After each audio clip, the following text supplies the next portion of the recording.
ఏ project అయితే తమకిక భవిష్యత్తులో అధికారం కోల్పోకుండా చేస్తుందని అనుకున్నారో, ఏ ప్రాజెక్ట్ అయితే తమ అధికారాన్ని శాశ్వతం చేస్తుందని అనుకున్నారో, ఏ ప్రాజెక్ట్ అయితే ఇక తమకు పర్మనెంట్ ఓటు బ్యాంకుగా మారిపోతుంది అనుకున్నారో, అటువంటి ప్రాజెక్టే ఇవాళ ఆ పార్టీ మెడకు చుట్టుకుంది. బీఆర్ఎస్ పార్టీ మెడకు ఒక పాములాగా చుట్టుకుంది. ఓకే, పాములాగా చుట్టుకుంది, మెడకు చుట్టుకుంది.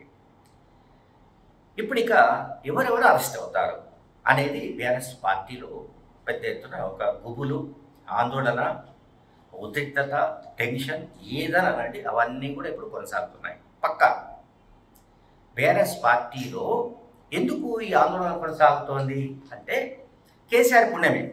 కేసీఆర్ స్వయంగా పార్టీ నాయకులతో మాట్లాడుతూ కాళేశ్వరం వ్యవహారంలో కొంతమంది నాయకుల అరెస్టులు తప్పవు అని ఆయనే అన్నాడంటే, మాజీ ముఖ్యమంత్రి కేసీఆర్ అన్నాడంటే ఇక అరెస్టులు తప్పవు అనే కంక్లూజన్కి ఆల్మోస్ట్ బీఆర్ఎస్ పార్టీ అంతా వచ్చేసింది. క్యాడర్ అంతా కూడా అదే అనుకుంటుంది. సో దీంట్లో ఎవరెవరి బాధ్యుల్ని చేసింది కాళేశ్వరం కమిషన్ అంటే ముగ్గురు అయితే ప్రధానంగా బాధ్యుల్ని చేసింది: కేసీఆర్, హరీష్ రావు, ఈటెల రాజేందర్. దీంట్లో ఎవరు ముందు అరెస్ట్ అవుతారు, ఎవరు తర్వాత అరెస్ట్ అవుతారు అనేది పక్కన పెడితే మొత్తం మీద అరెస్టులు తప్పవనే ఆందోళన ఆ పార్టీలో కొనసాగుతున్న మాట నిజం. ఇంకా ఇప్పుడు దీనిపైన అంటే నివేదిక రాగానే ఇన్స్టంట్గా అప్పటికప్పుడే ఆ నివేదికలో కాళేశ్వరం కమిషన్ అంటే జస్టిస్ పిసి ఘోష్ చాలా స్పష్టంగా దాంట్లో సూచించింది ఏమిటంటే, సిఫారసు చేసింది ఏంటంటే, ఫలానా వ్యక్తులపైన క్రిమినల్ కేసులు పెట్టండి, క్రిమినల్ చర్యలు తీసుకోండి అని కమిషన్ సూచించింది, సిఫార్సు చేసింది. ఎవరిపైన క్రిమినల్ కేసులు తీసుకోవాలి ఇప్పుడు అంటే, ప్రధానంగా వీళ్ళు బాధ్యులని ముగ్గురు గురించి కమిషన్ చెప్పినందున కేసీఆర్, హరీష్ రావు, ఈటెల రాజేందర్ ఈ ముగ్గురి పైన క్రిమినల్ కేసులు తప్పవని ఇప్పుడు ఆల్మోస్ట్ అంతా ఒక చర్చ జరుగుతుంది. ఆ ముగ్గురిని ఎప్పుడైనా అరెస్ట్ చేయొచ్చు అంటే, క్రిమినల్ ప్రాసిక్యూషన్ అంటే తప్పనిసరిగా అరెస్ట్ చేసి కేసులు పెట్టడం లాంటిది ఇదంతా జరుగుతుంది. బట్ క్రిమినల్ ప్రాసిక్యూషన్ చర్యలు తీసుకోవలసిందిగా కమిషన్ సూచించిన, సిఫారసు చేసిన తక్షణమే నివేదిక అందగానే అప్పటికప్పుడు ఇమీడియట్గా ఆదేశాలు జారీ చేసి వాళ్ళందరినీ అరెస్ట్ చేసి లోపల పారేయండి అని అనకుండా ముఖ్యమంత్రి రేవంత్ రెడ్డి చాలా జాగ్రత్తగా ఆచితూచి అడుగులేస్తున్నట్టు మనకు కనిపిస్తోంది. త్వరలోనే వర్షాకాల అసెంబ్లీ సమావేశాలు ఏవైతే జరగబోతున్నాయో అందులో ప్రధానంగా కాళేశ్వరం గురించి ఒక డిబేట్ పెట్టాలని ఆల్రెడీ డిసిషన్ ప్రభుత్వం తీసుకుంది. ముఖ్యమంత్రి రేవంత్ రెడ్డి కూడా అది అనౌన్స్ కూడా చేశాడు అఫీషియల్లీ. సో ఇక దాంట్లో ఆ డిబేట్ సందర్భంగా కేసీఆర్ హాజరవుతారా లేదా అన్నది ఇప్పుడు ఒక సందేహం. ఇప్పుడు కేసీఆర్ మెంటాలిటీని బట్టి ఏంటంటే, ఆయన అసెంబ్లీకి వచ్చి రేవంత్ రెడ్డి, శ్రీధర్ బాబు, లేకుంటే ఉత్తమ్ కుమార్ రెడ్డి, భట్టి, కోమటిరెడ్డి వెంకటరెడ్డి, ఆ మంత్రి ఈ మంత్రి చేసే దాడుల్ని, వాళ్ళు చేసే వ్యాఖ్యల్ని ఎదుర్కోవడం అవమానకరంగా భావిస్తే కేసీఆర్ హాజరయ్యే అవకాశం లేదు. తాను నిజం చెప్పాలనుకుంటున్నా, లేదా కాళేశ్వరం విషయంలో తాను రక్తం ఎట్లా కరిగించి, తన మెదడును ఎట్లా కరిగించి ఆ కాళేశ్వరం ప్రాజెక్టు నిర్మాణంలో ఆ సిమెంటులో కలిపాడో, లేకుంటే తన రక్తాన్ని, తన నెత్తురు చెమటను ఏ రకంగా దాంట్లో ఆయన కేసీఆర్ కాళేశ్వరం ప్రాజెక్టులో తన శ్రమను ఏ రకంగా ధారపోశాడు, తాను ఎట్లా శ్రమదానం చేశాడు అనేది చెప్పాలనుకుంటే, నిజాలు ఏమిటో ప్రజలకు కూడా తెలియాలి అని అనుకుంటే మరి రావాలి, అసెంబ్లీకి హాజరు కావాలి. ప్రజలకు అసెంబ్లీ సాక్షిగా, అసెంబ్లీ వేదికగా చెప్పాలి. Judicial commission, justice PC Ghosh commission ఏ నివేదిక అయితే ఇచ్చిందో ఆ నివేదికలో ఉన్న పొరపాట్లు ఏమిటో, లేదా ఆ నివేదికలో ఉన్న అసత్యాలు ఏమిటో ప్రజలకు వివరించాలి. కాంగ్రెస్ ప్రభుత్వానికి కౌంటర్ చేయదగిన మీ దగ్గర సరుకు లేకపోతే, సరంజామా లేకపోతే కేసీఆర్ హాజరయ్యే అవకాశం లేదు. ఎందుకంటే కేసీఆర్ మాట్లాడినా, హరీష్ మాట్లాడినా, మరొకరు మాట్లాడినా వాళ్ళు చెప్తున్నదంతా బూటకం అనే విషయం ప్రజలకు అర్థమైపోయింది. కాళేశ్వరం పేరిట వేల కోట్ల రూపాయల ప్రజాధనం దుర్వినియోగం అయినట్లుగా ప్రజల్లోకి బలంగా ప్రచారం వెళ్ళిపోయింది. ఇంకా ప్రచారాన్ని రివర్స్ చేయడం సాధ్యం కాదు. కానీ వర్షాకాల అసెంబ్లీ సమావేశాల్లో కేసీఆర్ హాజరైతే అది చూడాలని చాలామంది ఆసక్తిగా ఉన్నారు.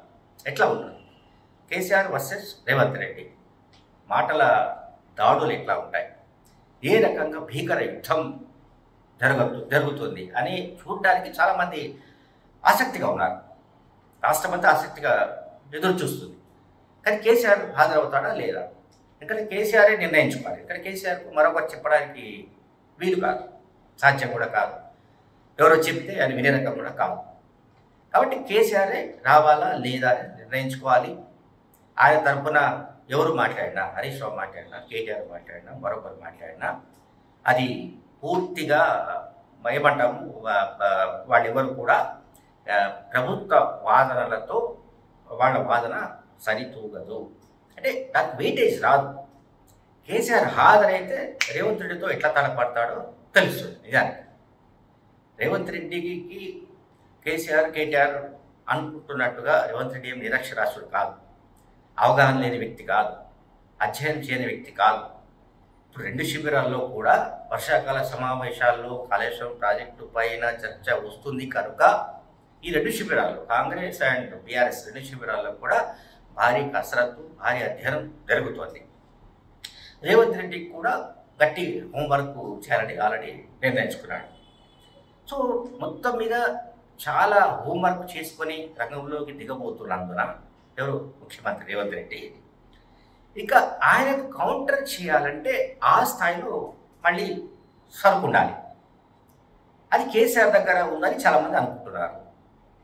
కేసీఆర్ హాజరైతే కానీ మనకు తెలియదు ఎవరిది పైచే అవుతుంది. రేవంత్ రెడ్డి గెలుస్తాడా అండ్ కేసీఆర్ గెలుస్తాడా? ఆల్మోస్ట్ ఒక మల్ల యుద్ధం లాగా, కుస్తీ పోటీలాగా కూడా దాన్ని మనం అన్వయించుకోవచ్చు. ఆ స్థాయిలో జరిగే అవకాశం ఉంది. కానీ ఇప్పటికీ కూడా అనుమానం ఏంటంటే కేసీఆర్ హాజరు కాకపోవచ్చు అనే బీఆర్ఎస్ పార్టీ శ్రేణులు చెప్తున్నాయి.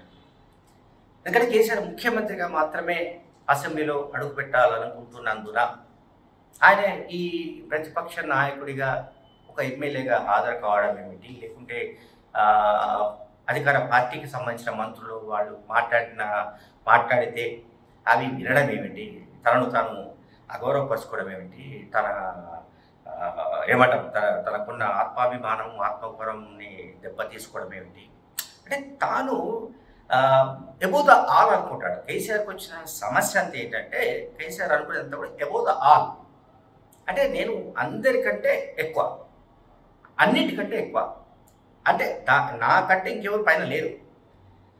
అందువల్ల నేను చాలా చదువుకున్నాను, నేను 80,000 పుస్తకాలు చదివి నమిలి మింగి పారేశానని చాలాసార్లు అధికారికంగా ఆయనే చెప్పాడు, మనం చెప్పడం కాదు. సో ఆయన 80,000 పుస్తకాలు చదివిన జ్ఞానాన్ని, పాండిత్యాన్ని అసెంబ్లీలో ఆయన ప్రదర్శించవచ్చు. ఆయన ఏ టైంలో కాళేశ్వరం సంబంధించిన ప్రాజెక్టు ఎట్లా ఆయన మైండ్లో వచ్చింది, ఎక్కడ నిర్మించాలనుకున్నాడు, ప్రాజెక్టు నిర్మాణం అయితే తెలంగాణకు ఎట్లా మొత్తం సస్యశ్యామలం అవుతుంది అనుకున్నాడు. తెలంగాణలో ఇక మొత్తం ఎక్కడ చూసినా కూడా ఈస్ట్ వెస్ట్ గోదావరి జిల్లాల లాగా పచ్చగా కనిపిస్తుంది అని ఆయనకి ఎప్పుడు ఆలోచన వచ్చింది ఏమిటి, ఇవన్నీ కూడా చెప్పొచ్చు. సరే, ఆ తర్వాత కమిషన్ రిపోర్టుని అసెంబ్లీలో పెడతారు కనుక ఆ పాయింట్స్ ఏవైతే ఉన్నాయో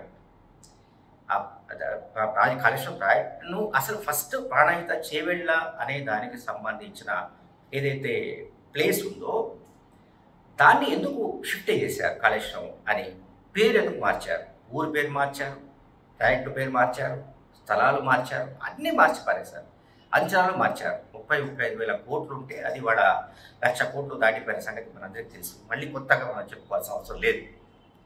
దీంట్లో గోల్మాల్ జరిగిందనో లేకపోతే దీంట్లో పెద్ద ఎత్తున దోచి పారేశారనో ఆరోపణలు ఇవాళ కొత్తగా ఎస్ఎస్బీసీ ఘోష్ కమిషన్ రిపోర్ట్ ఇచ్చిన తర్వాత కాదు, ఆ ప్రాజెక్టు మొదలైన నాటి నుంచే ఈ ఆరోపణలన్నీ ఉన్నాయి. ఎందుకంటే సడన్గా ఆ ప్రాజెక్టులో కొన్ని ప్యాకేజెస్లో అంచనాలను ఎప్పటికప్పుడు పెంచి పారేయడం, అట్లాగే క్యాబినెట్ ఆమోదం ఇచ్చినా ఇవ్వకపోయినా ముఖ్యమంత్రి చెప్పగానే ఫైనాన్స్ డిపార్ట్మెంట్ నుంచి పర్టికులర్ ఒక కాంట్రాక్టర్లకు ఫండ్స్ వెళ్ళిపోవడం, ఇవన్నీ కూడా కమిషన్ రిపోర్ట్స్లో ఉన్నాయి. సో దానికి జవాబు ఏం చెప్తాడు కేసీఆర్ దగ్గర ఉన్న జవాబు ఏంటనేది ప్రజలు వినాలనుకుంటున్నారు.